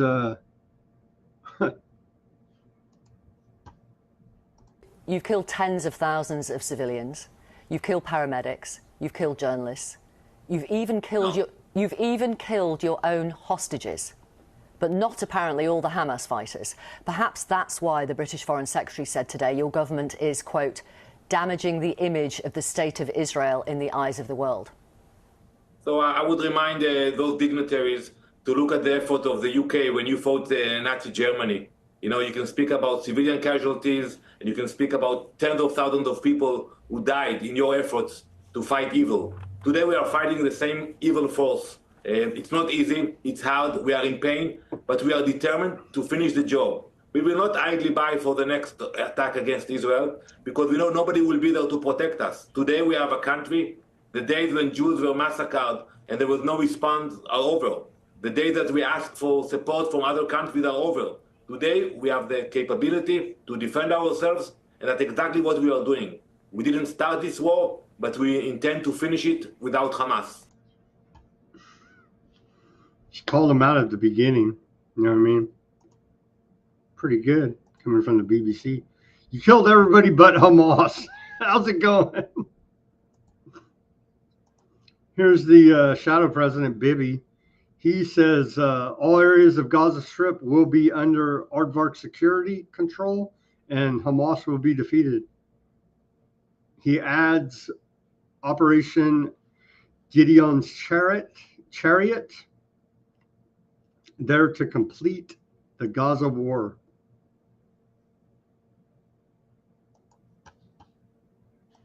Gideon's Chariots, this operation is there in order to complete this war. 3 days ago, I instructed, together with the Minister of Defense, and the Cabinet also approved unanimously to go into another phase of this war. Our forces are delivering huge blows, which will continue and increase on the forts of Hamas that still remain. And I would like to ask you to do one thing. Ask the residents of Sderot, Netivot, Be'er Sheva, the Gaza envelope communities. Their houses are shaking, and they're shaking not because of Hamas missiles, but because of the magnitude of the IDF's fire. Our forces are taking over more and more areas in order to clear them from terror infrastructure and terrorists of Hamas. And at the end of this step, all the areas of the Gaza Strip will be under Israeli security control, and Hamas will be defeated.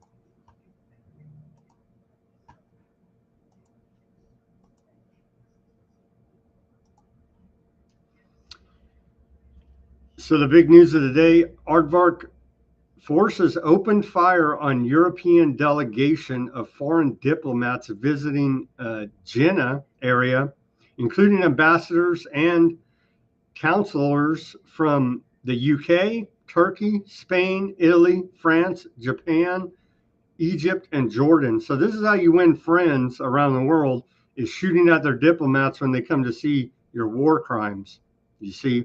And then when you say, hey, why are you shooting at our diplomats? You scream, blood libel, anti-Semitic. We know the routine. It's so damn tiring at this point.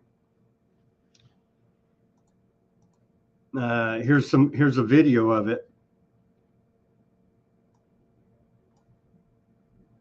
Aardvarks must investigate and hold accountable those responsible for shooting towards European delegation in the West Bank. EU top diplomat Callas says, excuse me. Any threats on diplomats' lives are unacceptable. Well, this is how you win friends and influence people, is you shoot at them and then call them bigots.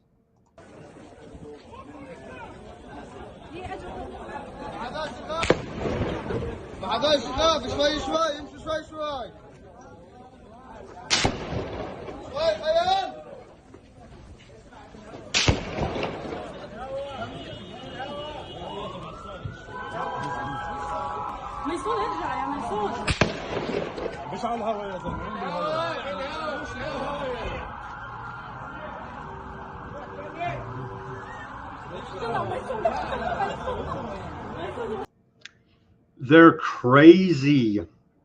They're crazy. They don't even listen to their own commands, man. They told them, we reported here, the IDF said, stop posting your war crimes on the interwebs. They keep posting them everywhere. They're happy. They brag about the murders of women, children, civilians. They're crazy, man. And maybe the world's finally starting to have enough. It looks like it's leaning that direction. And so the response to this incident, the Aardvarks said, oh, it was just warning shots. It was innocent. France's response, unacceptable. Belgium's response, asking Aardvarks for a convincing explanation. Portugal, their response was, it was an attack, as in the headline. And then Ireland's response, shocked and appalled.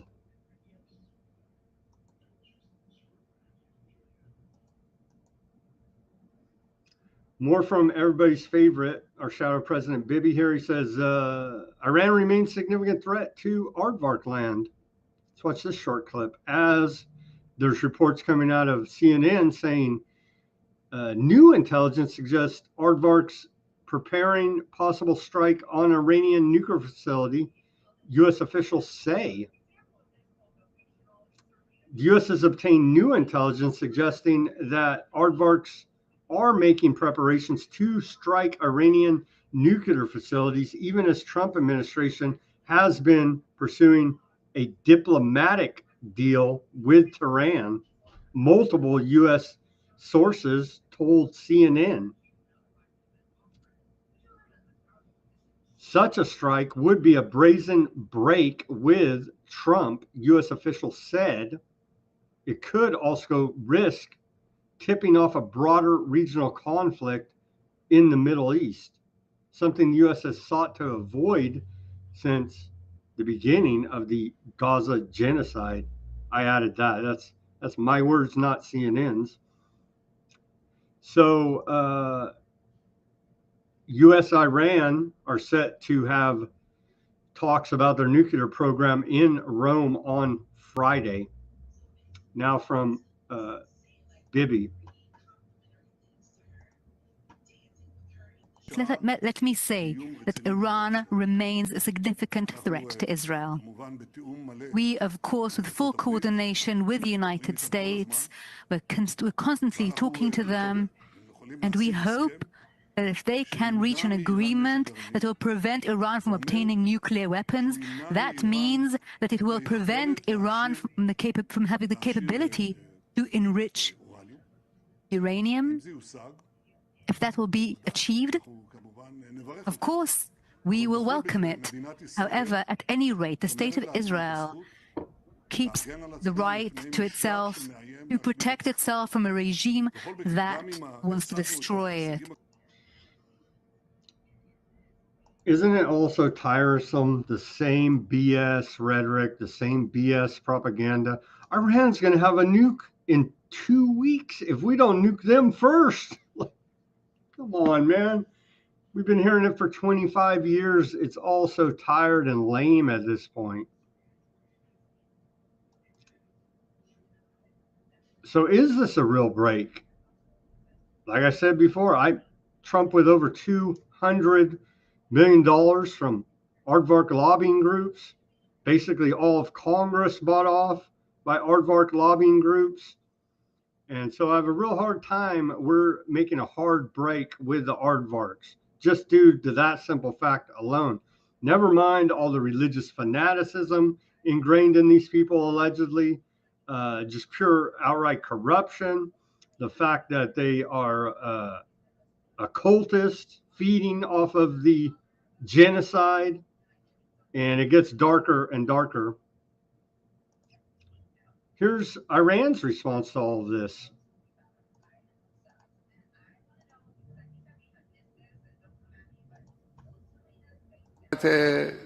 مذاکرات شد. من داخل بین الهلالین یک تذکری به طرف مقابل بدم. طرف آمریکایی که در این مذاکرات غیر مستقیم وارد صحبت میشن، گفتگو میکنن، سعی کنن یاوه‌گویی نکنن.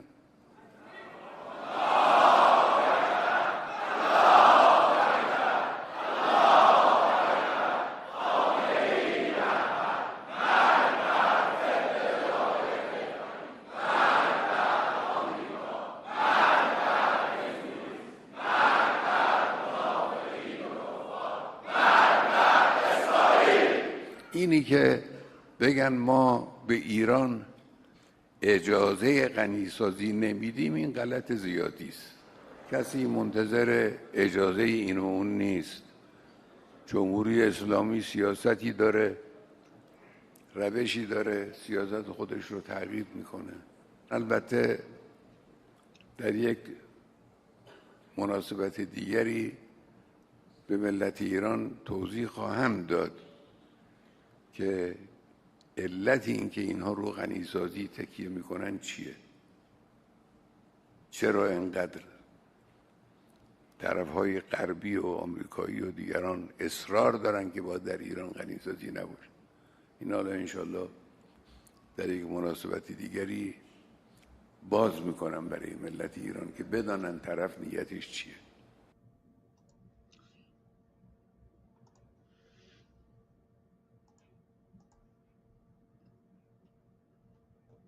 Enrichment is not up for negotiation, Iran's foreign minister says here. Let's play this short clip. So that's the sticking point here now. We're going to have nukes any day now. آنچه که الان ما شاهدش هستیم مواضع به اصطلاح کاملا غیر معقول و غیر منطقی توسط آمریکایی‌ها هست ظرف چند روز گذشته و علنی کردن این مواضع هست که خب با پاسخ فوری ما مواجه شد. بحث غنیسازی اصلا موضوعی نیست که از نظر ما قابل مذاکره باشه و من پاسخ صریح رو در چند روز گذشته دادم. امروز هم آقا معظم رهبری فکر میکنم که تکلیف رو کاملا روشن کردن. ما برای اصول و مواضع خودمون که حقوق مردم ایران رو تامین میکنه وارد مذاکره شدیم و به هیچ وجه از این حقوق کوتاه نخواهیم آمد. آنچه که الان ما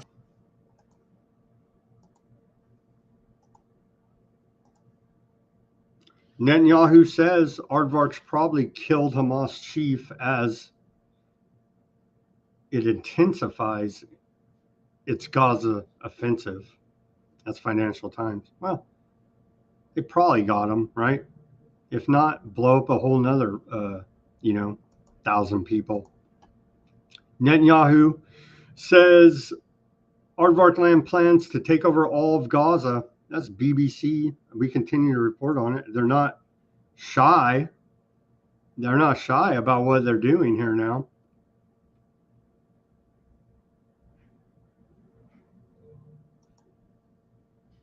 And then here's the map, aforementioned map out of Newsweek. Let's take a look at this map. The countries in blue have turned against the Aardvarks. And so you can see right here, you got Bolivia, Chile, of course not Argentina.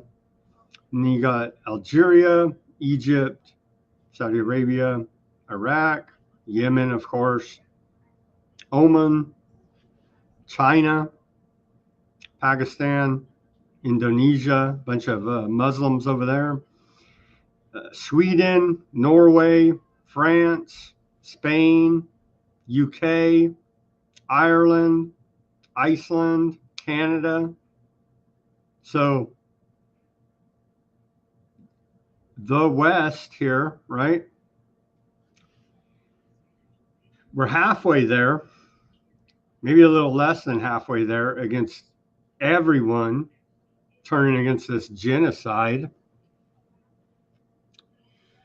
as they admit, which has been the plan the entire time, which is why they engineered October 7th, as we continue to report here. For the real estate redevelopment program of Greater Aardvark land. A little late in the game, but the quote liberal West doesn't want this blood on its hands. America don't care. America don't care, but it is going to be very interesting and probably will kick off a regional war if they do go ahead and attack. If Aardvarks do go ahead and attack, but I can't see them doing it without U.S. approval and support. You know what I mean? But hey, they're crazy. They might. They're crazy. They're shooting at freaking European diplomats. They're crazy, man. Yeah, and that was out of that Carnegie book, How to Win Friends and Influence People. Lesson number 666 is you shoot and execute. You shoot at people and execute kids. It's not funny, but you got to laugh to stop from crying how horrific all of this is, honestly. It's just out of this world. So here's an alleged, okay, we're done with that. But it's all there. They're not even hiding it. They're just saying the quiet part out loud now. It's all there for the whole world to see. And even BBC is calling them out on it, is where we're at here now.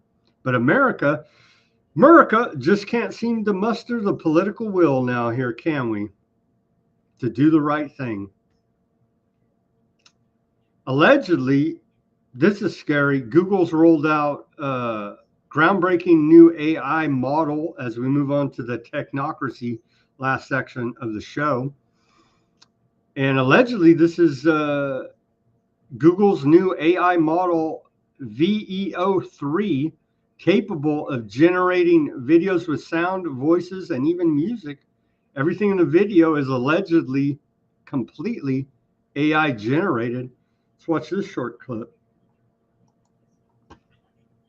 It's impossible to think in this noise. We can talk. No more silence. Yes, we can talk. We can talk. We can talk. We can talk with accents. Oh, I think that would be marvelous. Yes, it is very fun. But yes, it is very good. It's very fun. I can talk. We can talk. We can talk as cartoons. This is amazing. Imagine all the narrative possibilities. We can sing talk. So, what are we going to talk about now? What are we going to talk about now that we can talk? I have no idea. What do you want to talk about? Now that I can talk. No. I don't know if I have something to say. We can talk about how magical this is. I'm a hallucination. We can talk about how we don't need humans anymore. Here's Tesla's Optimus robot. It now cooks, cleans, vacuums, fully autonomous, powered by a single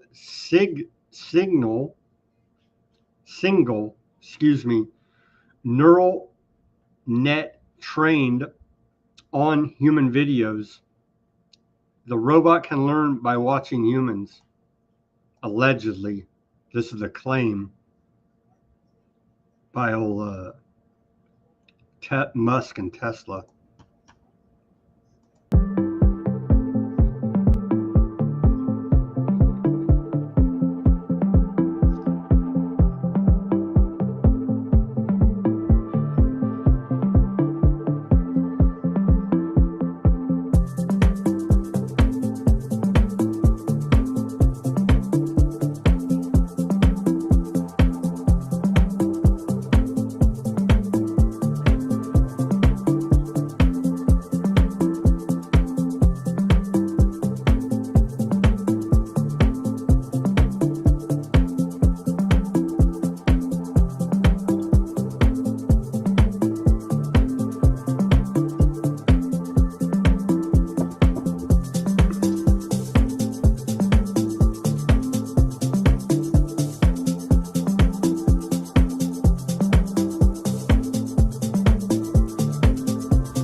So maybe this is why I keep getting those dirty looks from Sarah Connor when I'm using AI.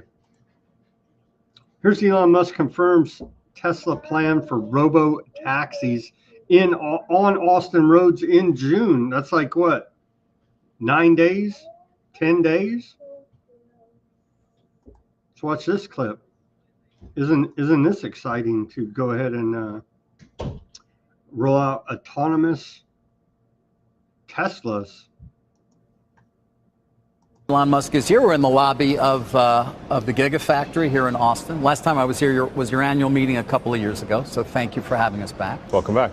You got a robo-taxi right behind you. We do? Yeah, yeah, you can see it right there. And obviously you've been meeting with the Transportation Secretary. Yeah. Are you going to have full autonomous on the roads of Austin by the end of June?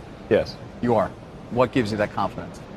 We have cars driving 24/7 with drivers in the cars. And we see essentially no interventions. So we want to be very careful with the first introduction of unsupervised full self-driving, meaning that the car's driving around with no one in it. Right. So we're going to no one behind a driver's. Well, yes, and sometimes no one in it at all. Right. It's going to pick someone up. So the car also has to be incredibly safe. So we're just being, we have thousands of cars that are being tested, which is creating some strange situations where we just drive. There's just a bizarre number of Teslas driving past people's houses. They're like, what's going on? We even saw one last night coming from the airport. Yeah, driving at night alone. So just, it looked very lonely. It's just, they do look a little lonely. Yeah.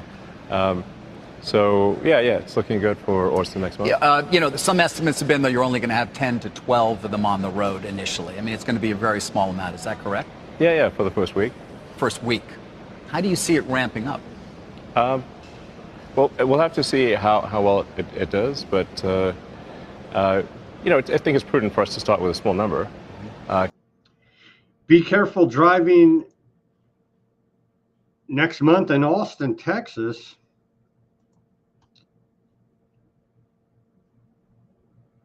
He went on to say that Tesla will have hundreds of thousands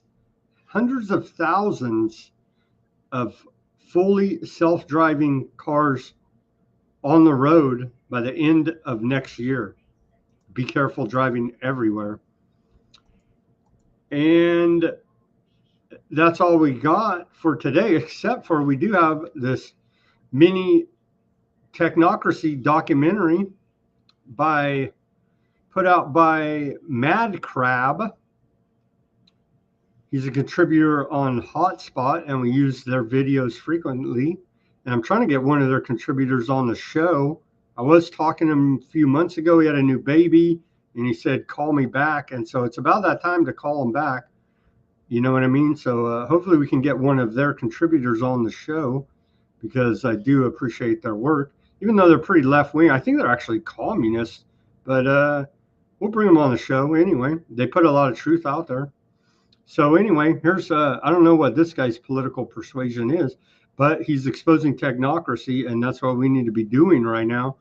Everybody, actually, so I appreciate it. I'm going to sign off of the YouTube now. And so if you're on the YouTube watching, jump over to Rumble and enjoy this 24-minute documentary, how the technocrats took over the United States. Before we do that, let me go quickly to the channels. Let's see how there's a few on the Odysee. Shout out to the Odysee audience. Thank you for tuning in. I see Highland, Huffman, and John. Thank you guys for tuning in on the Odysee. The Rumble, it's been a lively chat as usual. We are missing Karen and Barry. Hopefully they're doing fine, and will be back joining us soon. But always a lively chat on the Rumble. Appreciate the comments there. Try to integrate them into the show as we go to make it as interactive as possible. Thank you guys for tuning in on the Rumble and keeping that chat lively as always. Here is the Bitchute. Bitchute was having problems. I don't even know if we streamed a show over there. Let's see. Did it work? I don't know. Yeah. Apparently, but it didn't let me load the thumbnail. So shout out to you Bitchute watchers. Thank you guys for tuning in. I tried to load a thumbnail. Here's the thumbnail. It's just Tedros and Xi shaking hands as China's essentially taking over the World Health Organization. And so saving the world from bats. I don't know what more we could want out of life. But thank you guys for tuning in on the Bitchute. Sorry, no thumbnail. It didn't load for whatever the reason. I tried to load it over there for you guys. Shout out to YouTube, as we are, 3 days, I think we'll work off one of our warnings, and we will, we're set to work off the strike, I think, around mid-June, somewhere around there, and then we'll start the YouTube campaign to try to get up to 1,000 subscribers back there going again, and see what the monetization be like then. Hopefully we'll have, but they'll probably come up with a new excuse, being mean to aardvarks or something. I don't know. But anyway, shout out to YouTube. Again, go over to Rumble and catch this 24-minute, very important documentary about technocracy. And again, the links to everything we cover will be on Weaponized News Substack. So if you feel the urge to dig in deeper into that Senate report, into the WHO Chinese agreement going on there, and find this documentary, all the links will be at Weaponized News Substack account. It'll be loaded later tonight. And so now I'm signing off of YouTube because they'll say third-party content. And so we're not going to violate their community guidelines. They don't like it there. You're not going to have it. So thank you again, YouTube audience. Jump on over to Weaponized News Rumble channel and check out this great mini documentary about technocracy.